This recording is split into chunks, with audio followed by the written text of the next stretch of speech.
Across the room, he looked at me like he hadn't just drained $120,000 from my account.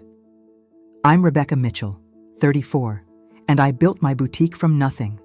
That money was my future. My dream, my everything, and my own brother-in-law stole it. He didn't even flinch, just smirked.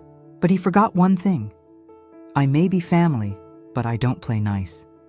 I looked him straight in the eye and said, "Then you won't mind what's coming next." 2 hours later, the cops kicked down the door.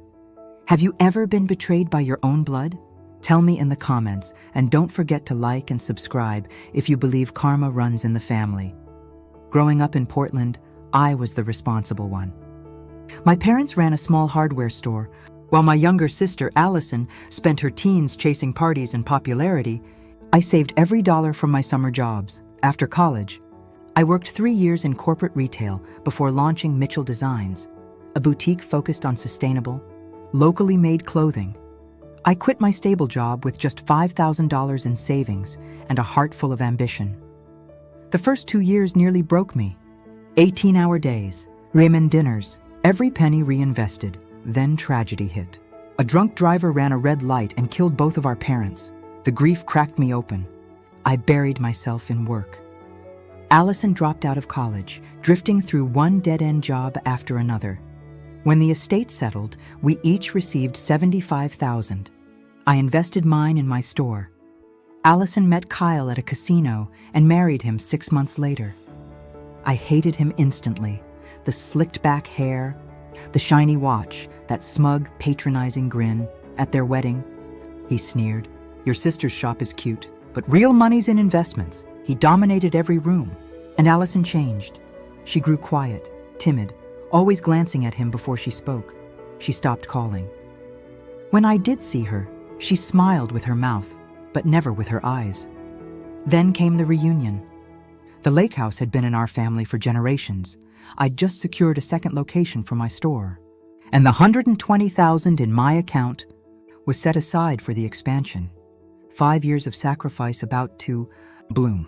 What I didn't know was that the people I called family were already plotting to take it. All. I arrived at the lake house that Friday afternoon, heart light with hope. Business was booming. My vendor loan had cleared.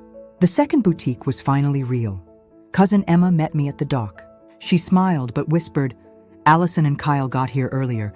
Just be ready."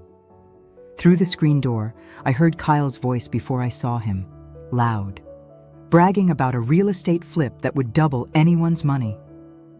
Allison greeted me with a quick hug, called me Becca like old times, but her eyes darted nervously toward Kyle.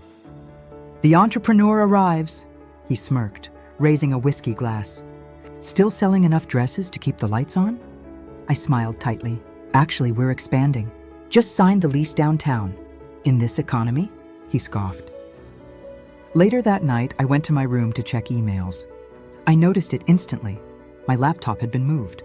The cord plugged into a different port. Barely noticeable, but wrong. I opened it. Clean browser history. Too clean. Then a notification popped up. New login attempt failed. Unrecognized device. My stomach clenched. Someone had tried to access my account while I was downstairs helping with dinner. I changed every password, enabled two-factor authentication, and locked my devices away. But that uneasy feeling stayed. The next morning, chaos. Claire, my business partner, called in a panic. "Rebecca, the vendor payment bounced. It says insufficient funds." My fingers shook as I opened my banking app. Checking, 0. Savings, 0. Business account, 0. Gone. All of it, $120,000, vanished overnight. Not a glitch. Not a hack. Someone inside that house had done it, and there sat my sister's husband in the kitchen, sipping coffee like nothing had happened. "My money's gone," I said, my voice hollow. Uncle Robert stood. "What do you mean gone?" "Over $120,000. Transferred overnight to an account I don't recognize." Gasps, murmurs. Emma rushed to my side. Only 2 people stayed silent. Allison, staring into her coffee, and Kyle, arms crossed, face unreadable. "Have you called the bank?" Emma whispered. "I did." On speaker, the rep's voice came through, calm, clinical. Yes, Ms. Mitchell. Several transfers occurred between 11:42 p.m. and 4:15 a.m. from a recognized device in your location. A chill filled the room. Your password and security questions were entered correctly. That hit like a punch. This wasn't fraud. It was betrayal, personal and deliberate. My eyes locked on Kyle. You were near my laptop yesterday. Were you in my room? Allison jumped to his defense. Are you accusing my husband? Kyle smiled. Your sister's paranoid. Maybe your partner mishandled the funds. Then show us your bank statements, I challenged. If you're so financially secure, his smirk twitched. I don't have to prove anything to you. Oh, really? I said, stepping closer. Because if you didn't do it, you'd be the loudest one demanding answers. Allison's hands trembled. Kyle's grip tightened around her waist, like a leash. Then he said it, cold and smug. We needed it more than you. The room erupted. Uncle Robert shouted. Emma gasped. Aunt Patricia cried. I didn't move. I just grabbed my phone. Then you won't mind what's coming next, I said, voice like steel. Kyle lunged. You're not calling the police! Uncle Robert stepped in. Back off, Kyle. Emma pulled me behind her. Allison flinched, pale, terrified. Allison, I said softly. What's really going on? She opened her mouth, but Kyle cut her off. We're done here. Get your bags. You're not leaving, I said. Not until I get every cent back, he laughed. Good luck. That money's gone. Buried. You'll never find it. That's when a loud bang shook the house. The front door flew open. Police! Everyone stay where you are. 2 officers entered, followed by a woman flashing her badge. Rebecca Mitchell? I nodded. I'm Detective Harmon, Portland PD. We received a fraud alert linked to your accounts. Kyle went pale. This is a misunderstanding, she cut him off. We have evidence from your bank's cybersecurity team.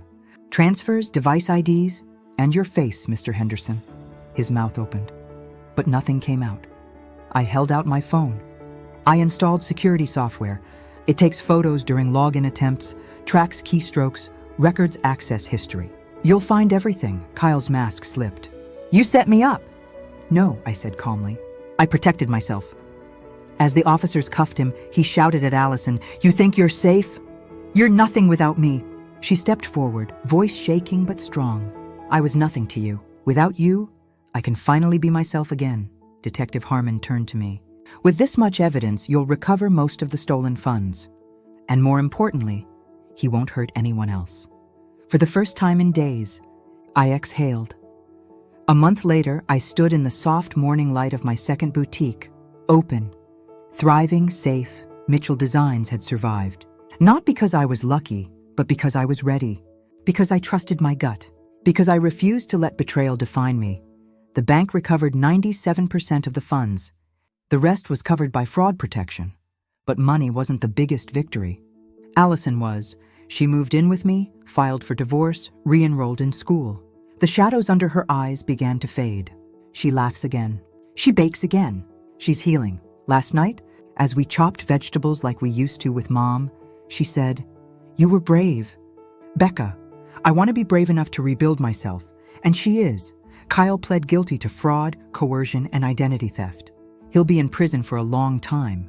But his power ended the day Allison stood up and said, I'm done being afraid. Last weekend, we went back to the lake house. Not for a reunion, but a restart. The whole family helped repaint, repair, and reclaim the space that almost broke us. We made new rules. Real family protects. They don't manipulate.